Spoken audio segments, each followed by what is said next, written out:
Raja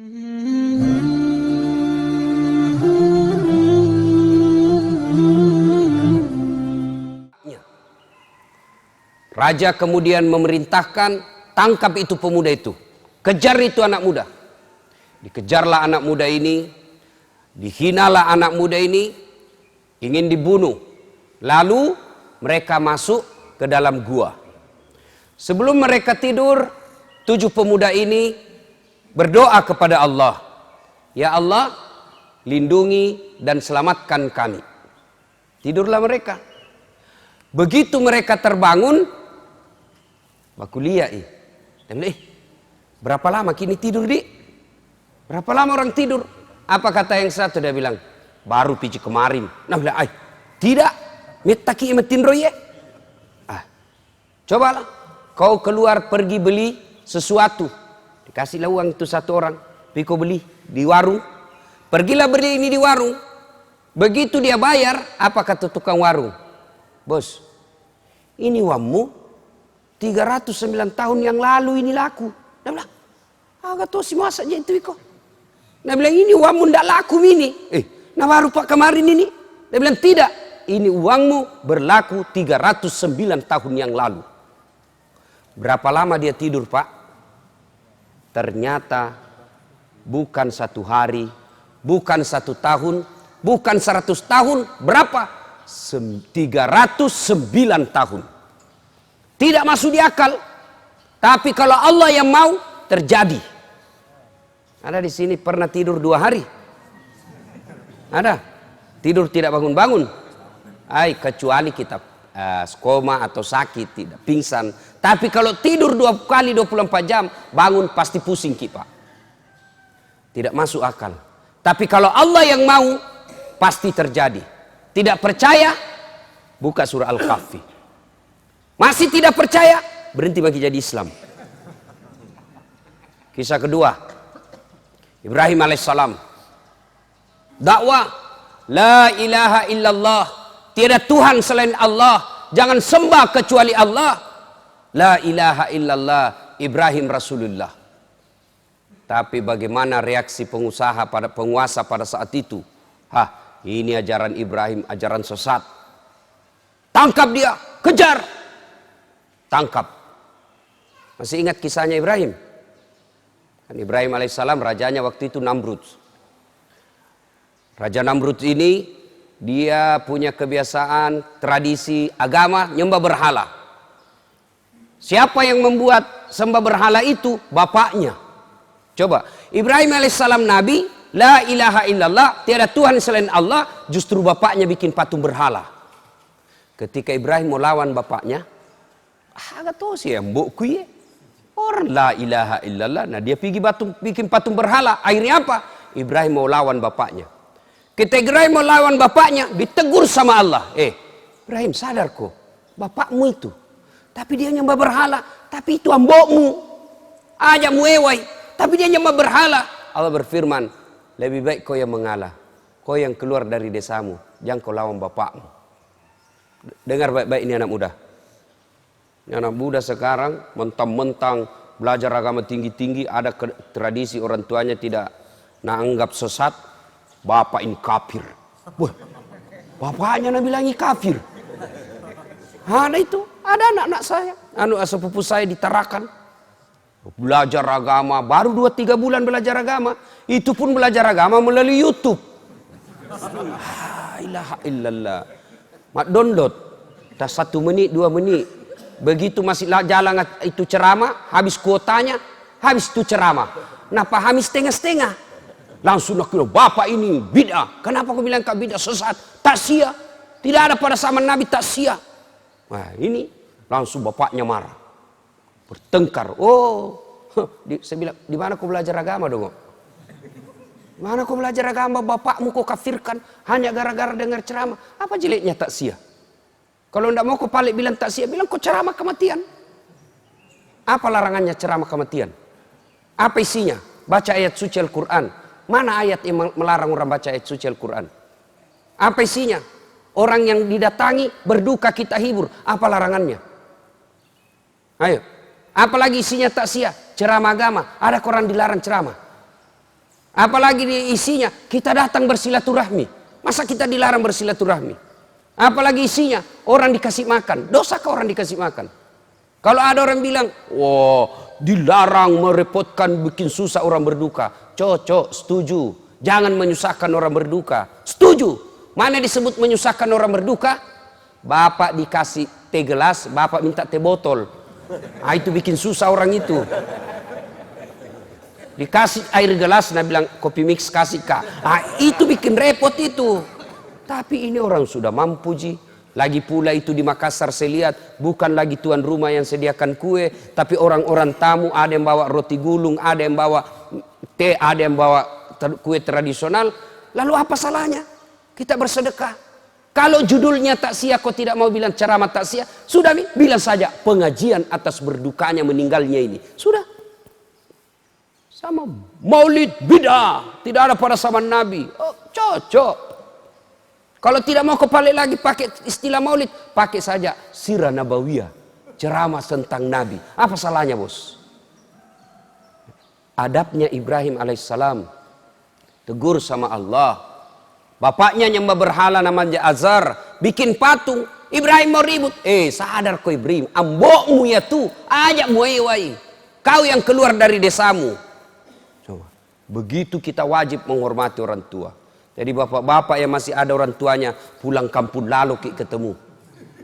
Jangki lagi bilang, masoli ongkosoe. La ilaha illallah. Anak pacilakana. Pernah itu hitung-hitung orang tua tak?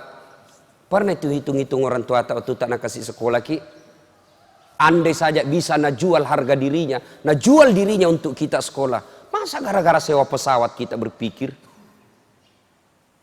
Siti Najani itu balik ngagagak untuk tomat-tomat. Siti Naja sangat sepantasnya kita jual kita punya harta untuk membahagiakan orang tua. Ini anak-anak nih, anak-anak sekolah. Kita ini juga orang tua. Nih bapak-bapak. Muliakan orang tua. Biasanya bapak-bapak tidak muliakan orang tua karena takut sama istrinya. Saya bilang sama istriku, boleh kau marah sama saya, boleh kau maki-maki saya, boleh kau lempar kepalaku, yang penting tidak kena. Toh, satu yang tidak boleh, jangan lalu kau atur-atur ke soal orang tuaku. Jangan pernah saya dengar kau menyakiti perasaan orang tuaku. Begitu saya dengar kau sakiti perasaan orang tuaku, wabillahi taufiq wal hidayah. Toh, belum tentu kita jodoh sampai ajal, tapi yang namanya orang tua tidak ada istilah bekas. Belajar dari Ibrahim alaihissalam. Nah, lanjut kisah. Ibrahim alaihissalam akhirnya Raja Namrud pergi berburu.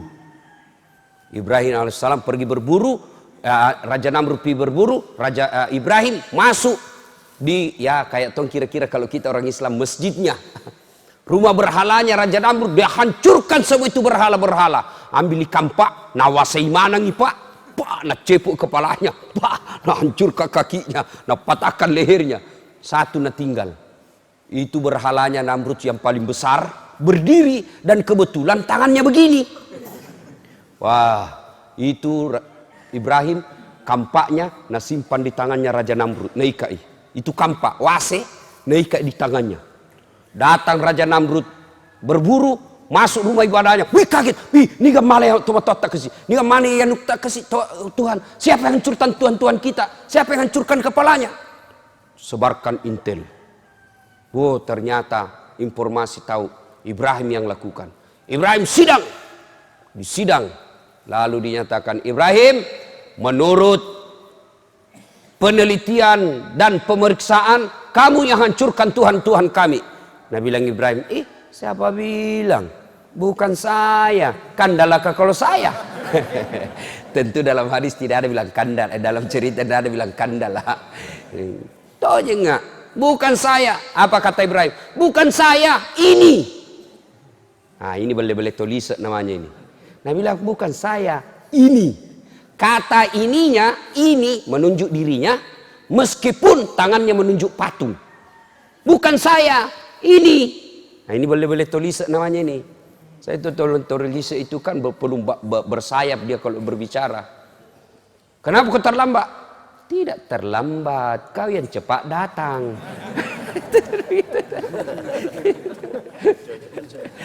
Ibrahim alaihissalam bilang, bukan saya, ini. Wah sudah, tidak perlu. Dia bilang, siapa tahu dia. Kenapa aku bilang? Siapa tahu cemburu. Nah dia banyak Tuhannya, saingannya, nah habis ini, tidak mau kalau banyak saingannya, nah bukan semua. Lah bilang Raja Namrud, Ibrahim gila kok. Semua apa? Mana bisa ini goyang? Tidak bisa goyang, tidak bisa ngapa-ngapain. Kenapa paling kau sembah? Yang gila saya atau kamu? Oh tambah marah. Ada tuh cerita soal gila-gila ini, cerita warung kopi. Cerita warung kopi gini. Ada satu komplek orang kaya semua di dalam. Orang-orang sibuk. Ini Pak Doja tiba-tiba bikin geger satu komplek. Kenapa? Dia azan jam 9 pagi. Jam 9 pagi dia azan. Allahu Akbar, Allahu Akbar. Geger semua satu kampung. Jam berapa? Azan apa ini Pak Ustaz ini? Gila-gila ini Pak Ustaz ini. Duhur bukan, asar bukan, datang satu komplek. Dipimpin ketua RT-nya. Marah-marah itu ketua RT. Mau ini kasih berhenti. Tidak bisa, sudah nak kunci semua ini Pak Doja ini. Tidak bisa masuk. Terpaksa azan sampai habis. Ini Pak Doja ketawa-ketawa azan. Dan lihat, banyaknya datang ini. Keluar Nabi bilang ke RT, gila-gila kau andai kau bukan ustaz, ku lapor kau di polisi. Meresahkan masyarakat. Kenapa ya Pak? Nabi bilang, kau azan apa ini? Subuh bukan, duhur bukan, asar bukan. Kau asar apa? Oh, gila ini. Bilang begini Pak. Saya azan subuh tidak datang Ki. Saya azan asar tidak datang Ki. Giliran saya asar jam 9, azan jam 9 baru Ki datang semua. Yang gila saya atau kamu? Ini cerita warung kopi ya. Jangan sampai kita praktek lagi di sini. Hai Bapak saudara-saudara sekalian, akhirnya Raja Namrud bikin keputusan hukum. Ibrahim harus dibunuh dan dibakar di lapangan untuk jadi pelajaran buat orang lain supaya dia tidak ulang. Dikumpullah api, menyala besar. Lalu Ibrahim alaihissalam diikat, dilempar masuk ke dalam bara api. Dilemparnya tidak pakai tapi dipateki, ketapel. Kan besar sekali tuh api, jadi siapa yang dekat kepanasan? Dipatek Pak, dikasih masuk. Tahu kak patek tuh? Ketapel, tahu? Tuh patek. Waktu dulu SMP patek-patek dibikin dari apa itu? Pakai kayu begini dikasih karet, baru kita kasih bengkok itu kasih bentuk paku, baru dipatek mangganya orang. Pak, jatuh, pas jatuh nak kejar yang punya. Masa lalu tapi sudah meminta maaf. Nah, Ibu Bapak saudara-saudara sekalian, dibakarlah Ibrahim dalam api yang sangat besar. Ibu-ibu, bapak-bapak, kalau manusia dibakar dalam api, hidup atau mati? Hidup atau mati? Pasti mati menurut hukum biologi. Tapi kalau Allah yang berkehendak, Ibrahim dibakar dalam api yang sangat besar, tidak mati, malah keluar kedinginan. Al-Quran menjelaskan, Allah perintahkan, kuni api, dingin kau, selamatkan Ibrahim alaihissalam.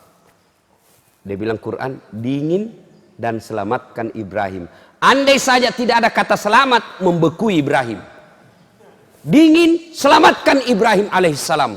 Keluar Ibrahim, dibakar. Orang sudah bilang, cikdako, mati nako. Andre pak buatanmu. Apa yang terjadi? Ibrahim keluar dalam bara api, justru kedinginan dia keluar. Coba, tidak masuk di akal. Kalau Allah yang mau, pasti. Jangan coba-coba ini ayat Pak. Ada mahasiswaku, nak bilang bohong-bohong ini Pak Ustaz. Kenapa aku bilang kak bohong? Nak bilang, ku coba itu ku kasih ku baca itu ayat, baru ku tes tanganku di atas kompor gas. Kenapa? Dia bilang, halus sih. Ku bilang bukan ayat yang salah, kau yang dongo. Itu ayat untuk Nabi Ibrahim. Jangan lalu kau coba-coba hangus kau itu. Nah, tidak masuk akal. Kalau Allah yang berkehendak, pasti terjadi. Kisah lain lagi. Yunus alaihissalam berdakwah, la ilaha illallah, tiada Tuhan selain Allah, jangan sembah kecuali Allah. Wah, marah lagi penguasa pada saat itu. Marah lagi raja waktu itu. Malah satu kampung Dia bilang, apa toh ini Yunus? Sambaran Nabi bilang. Satu kampung ngusir Yunus. Didakwai, tidak ada yang masuk akal. Akhirnya apa?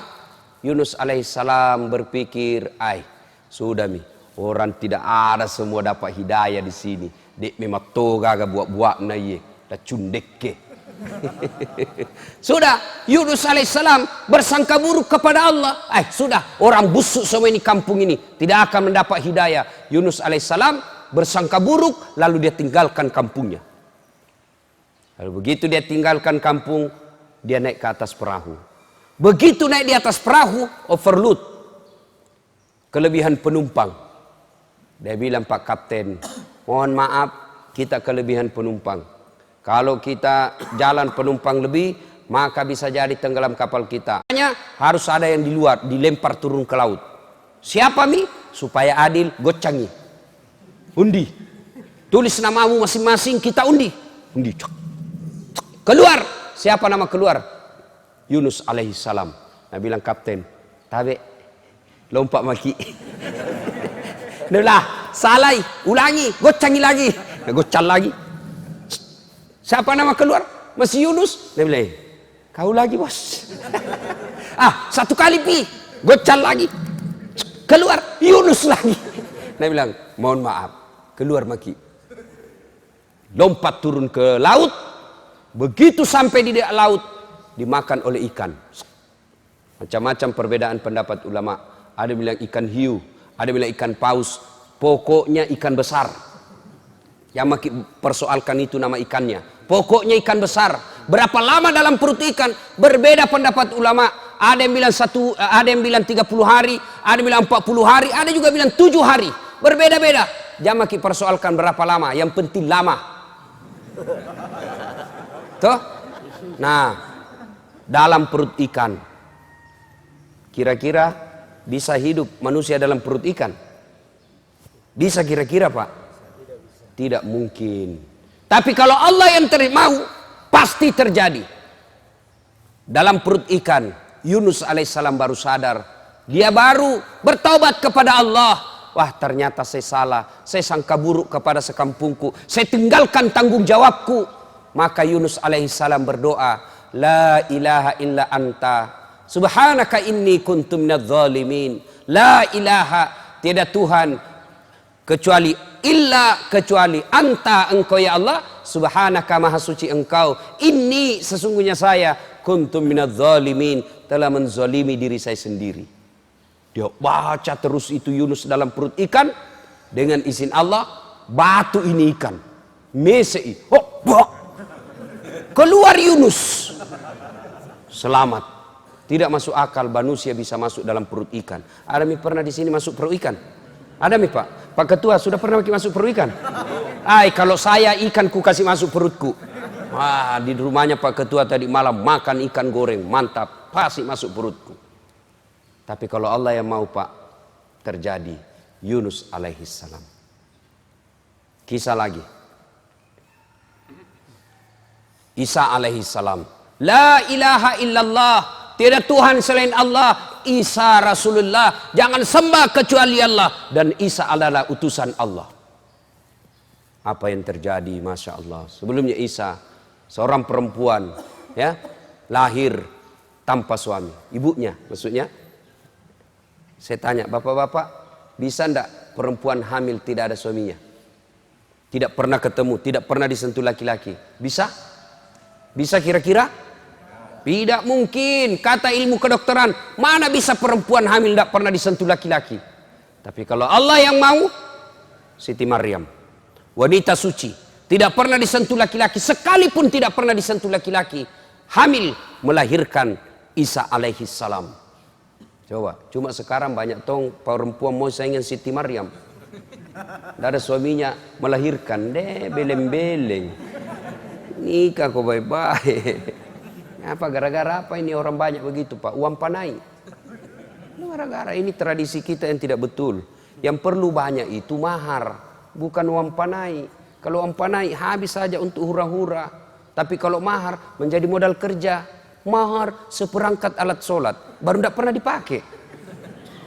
Yang perlu mahar 40 juta. Untuk apa ini mahar? Ini haknya istri. Tidak boleh diganggu mertua, tidak boleh diganggu orang tua, tidak boleh diganggu suami sekalipun tidak boleh ambil. Mahar namanya itu. Sudah menikah, tiba-tiba punya rumah. Boleh ambil. Dia bilang suaminya, Dek, ada dulu itu mahar. Kasih kita. Pinjam kak dulu sayang. Kita bikin uang DP biliki rumah. Tidak enak kita tinggal terus sama mama. Repot kodon dari kecil kita dikasih repot. Masa sudah makin berkeluarga kasih repot lagi. Sudah pinjam mak dulu tuan tak 40. Sudah nanti ada rezeki ku gantikan ki. Nah bilang istri tak jama kosot tak. Mau ku pinjam-pinjam lagi. Ku tahu ji modus. Ambil mi. Kau untuk kita ji juga. Tapi kalau dia bilang istri tak iya pinjam mi. Wajib dibayar pak. Itu mahar haknya itu istri. Kalau uang panai. Habis saja untuk pesta. Ini dan kiri kanan. Uang mahar itu yang perlu. Kenapa? Itu modal kerja namanya. Dan sampai anak tak pernah ada kejadian. Ada temanku penghafal Quran pergi melamar. Begitu dia lamar, siapa dia lamar? Perempuan, sarjana, kemudian pegawai. Langsung dia bilang ibunya, Ustaz ini anakku sudah kerja. Ya sarjana. Ya berapa itu kita bawa? Saya bilang, tidak ada hubungan antara sarjana sama pegawai. Ini orang mau menikah, sunnah Rasul. Berapa ke ibu? Nah bilang 100 juta. Wih langsung gak lapar. 100 juta aku bilang kodong. Penghafal Quran ji ku bawa ini. Berapa ji honornya di penghafal Quran? Kadang tak 20.000. Kita juga itu kadang-kala menghina penghafal Quran. Kalau artis kita undang, ulang tahun kabupaten. Baik artis dia datangkan. Diundang, dijemput dari Jakarta. 3 orang itu. Ada manajernya, ada tukang riasnya, artisnya. Dan dia minta apa? Tiket pesawat eksekutif bisnis kelas. Minta hotel bintang 5. Dikawal pakai tentara polisi. Dimuliakan. Sampai dia carata bawa ji alamat palsu. Alamat palsu ji menyanyi-nyanyi. Kelihatan dadanya, kelihatan pahanya. Nggak tahu nak kasih pegang kipak, nak kasih lihat-lihat aja kisahnya. Oh, nalenggo. Itu. Dia coba itu artis. Nah, sudah itu pulang dikasih uang 70 juta 100 juta dikasih. Padahal datang dia bikin kaki dosa. Masa 100 juta dibayar masuk neraka? Ayo. Datang dia bikin kita lupa sama Tuhan. Dimuliakan. Sampai di Jakarta uang 100 juta. Nah pakai dugem. Nah pakai narkoba. Nah pakai mabuk. Uang tak 100 juta. Nah pakai maksiat. Giliran penghafal Quran kita undang. Berapa kita kasih? 50.000. Ndak nak jemput tompak ojek nak kirim. Weh, piko jemput ipa ustaz. Naik mi kita motor tua lagi kasihan. Tak gantung-gantung kaki tak di belakang. Kenapa rusak yang nuna stang kaki nak di belakang? Tak gini. La ilaha illallah. Coba maki hujan lagi. Satu mantel sedek diuduai. La ilaha illallah. Sampai midek sedikit lagi. Sampai ini tu leher tak. Sampai cek depi ustaz. Sampai lagi kasihan. Panas lagi mak barasanjoran 1 jam. Sallallahu alaihi Muhammad. Busa-busa kalepa. La ilaha illallah. Begitu selesai. Tabe ustaz. Berapa? 25.000. Bonyok-bonyok. Dia bilang suaminya. 1 jam ku itu nak doakan Pak Ustaz. Berhujan-hujan datang. Nak tinggalkan sawahnya. Masa 25.000 kau kasih? Nah bilang istrinya. Tambahin aku balik di situ jalan kote sama pisang. Hancur tuh kurasa nasibnya kodong penghafal Quran. Bagaimana tahu anak tak pak? Bagaimana anak tak mau belajar agama? Kalau dilihat motivasi dunianya tidak ada. Nah bilang tuh jamaah kau jadi ustaz deh apa itu? Dia menderita. Tidak ada yang perumat. Itu tahu anak tetangga 1 jam pergi menyanyi lompat-lompat di panggung dapat mi motor pulang. Coba bedek kalau dijemput pakai Mercy. Mobilnya sendiri Mercy. Di atas sempat istrinya. Cantik-cantik dan muda. Kaya, jadi ustaz kau nak. Kenapa? Lihat kau itu mobilnya Mercy 4 istrinya cantik-cantik lagi. Tapi ini dibonceng motor. Hujan kasihan, dibonyok-bonyok topa duit. Bagaimana anak tak mau belajar agama? Dan itu kalau kita kasih itu orang penghafal Quran, dia tidak salah gunakan. Itu menjadi darah dagingnya dia makan bakso. Jadi darah daging penghafal Quran. Bapak meninggal masih dapat kiriman amal. Kenapa? Karena darah daging yang bentuk itu orang penghafal Quran dari sedekah. Itu jangan kita terlalu pelit kalau untuk perjuangan dakwah. Nah, ibu bapak saudara-saudara sekalian. Nah, kita lanjut lagi ya. Nah, apa yang saya sampaikan semua tadi ini, semua ada dalam Quran.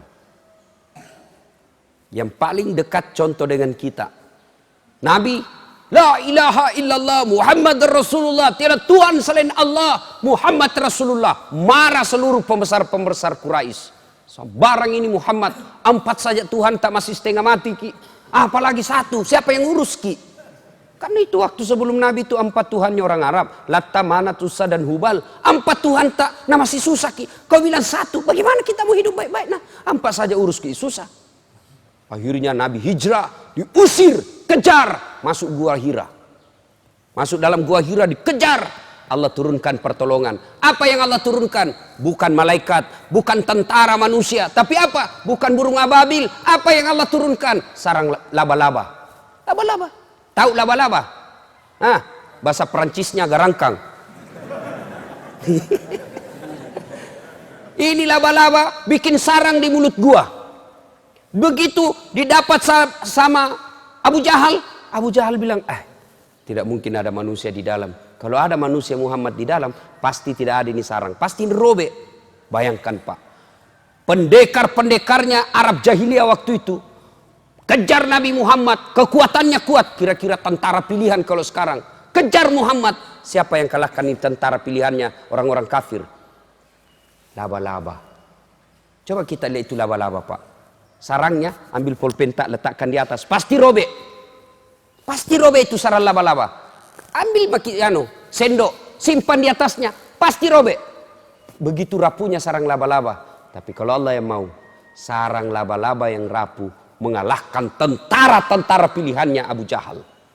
Begitu ngintip terbang burung merpati. Nabi bilang Abu Jahal, tidak mungkin. Kalau ada ini tidak mungkin ada ini burung mengeram di dalam. Pulang mereka. Tidak masuk akal. Tapi kalau Allah mau pasti jadi. Artinya Pak, inti ceramah kita Pak, jangan pernah khawatir, jangan pernah sangka buruk, jangan pernah cemas akan kekuatan Allah. Jangan sampai kita tidak mau bersedekah gara-gara kita takut apa dimakan besok. Intinya ini Pak. Kenapa ini masjid tidak jadi-jadi sampai sekarang? Banyak orang pelit. Dengar kita Pak, yang banyak uangnya di sekitar sini, yang mobilnya bagus, rumahnya mewah, isi rumahnya bagus-bagus, lalu tidak jadi di masjid, mati nanti cari ki Tuhan. Mana itulah seke. Kegay, kesina bolana, kesina otona, dek napa kesing masigiku. Hati-hati Pak, saya serius. Jangan sampai kita, kalau saya sedekah, bagaimana anakku besok sekolah? Allah Maha Kuasa. Ingat Ibrahim alaihissalam ketika mau pergi dakwah. Pergi ke dakwah. Nabi bilang Ibrahim, banyak aja kasih anakku. Siapa kasih makan ini anakku? Ini siapa yang kasih makan saya punya anak ini? Allah berfirman, belaku itu batu. Ambil kau kampak, dia kampak. Pak, terbelah. Apa maksudnya? Belah lagi. Kampak. Sampai 3 kali. Ibrahim mendapati ulat. Ulat. Tahu ulat toh? Nabi Allah bilang, kalau bahasa kita, lihat kau Ibrahim. Lihat kau itu ulat. Tidak ada kakinya. Tidak tangannya. Tidak sarjana. Tidak pernah kursus. Dia bisa hidup dalam batu yang sangat keras. Tidak masuk di akal. Siapa yang jamin rezekinya ini ulat? Saya. Jangan kau cemas. Soal rezeki, jangankan diambil, tertukar saja tidak. Bapak-bapak tahu lalat? Cicak. Tahu ki cicak? Tahu cicak toh? Apa namakan cicak? Nyamuk. 1 terbang, 1 tidak. Masuk akal tidak bisa cicak makan nyamuk? Itu kan waktu kecil ada lagunya. Cicak-cicak di dinding, diam-diam merayap, datang seekor nyamuk. Hap! Lalu ditangkap. Itu dulu lagu-lagu tak dulu. Sekarang lagunya anak-anak deh hancur-hancur. Pulang-pulangku berbadan 2. Matampu ili sila cilaka. Kita dulu lagu tak bagus po. Mengapa minuman itu haram? Karena merusak kepikiran. Itu lagu tak dulu bagus bos. Katakan Tuhan itu satu, tididing. Itu lagu-lagu dulu Pak. Sekarang lagu-lagu Ada deh lagu panrasu-rasu. Gimana anak tanda rusak otaknya. Sangin nafsu na cerita. Ya. Ibu bapak saudara-saudara sekalian. Kalau Allah yang mau, jangkik cemas. Nah, Ramadan dilipat gandakan ini kebaikan. Bapak menyumbang 1 rupiah di masjid. 1 rupiah di bulan Ramadan ini. Kali 700. Kali 700 berarti 700 ribu. Sumbang hari ini selesai Idul Fitri 10 ribu kita sumbang. 10 ribu ji pahalanya. Tapi kalau Ramadan palecungnya malakna. Maka bersedekah di bulan Ramadan ini. Niatkan Pak Ketua, saya insya Allah panen saya sumbang 2 juta. Meskipun belum dikasih. Sudah catat. Tapi bayar bos. Bayar. Jangan tipu malaikat. Nah, Allah tahu. Meloklah dekat Ustaz, saya mau sekali tapi belum panen. Sudah, suruh catat panitia. Saya 10 juta. Pak, pernah dengar kisah di pintu depan pintu surga? Ada 4 manusia bertengkar. Kenapa? Mereka masing-masing mau masuk surga nomor 1. Siapa mereka? Orang kaya pemurah, haji mabrur, orang mati syahid, ulama. Bertengkar. Nah bilang ulama, saya dulu mau masuk. Ditarik sama orang kaya. Saya dulu. Begitu orang kaya mau masuk, ditarik sama orang mati syahid. Begitu orang mati syahid mau masuk, ditarik sama ulama. Saya dulu. Nah bilang Tuhan, malaikat, piko periksa. Kenapa itu orang 4 ribu depan pintu surga? Kenapa dia merasa? Sudah, turun malaikat. Periksa satu-satu. Tersangka pertama, maju. Kamu, kenapa kau merasa nomor 1, berhak nomor 1 masuk surga? Malaikat, saya dulu ini kaya kak, waktu di dunia. Tapi saya kaya dermawan. Ada masjid dibangun, saya bantu. Ada anak yatim saya tolong. Ada janda-janda tua saya selamatkan. Ini bapak-bapak juga. Begitu cerita janda. Berani ki. Coba nih nak bilang istri. Coba pasti runtuk kau nenekmu.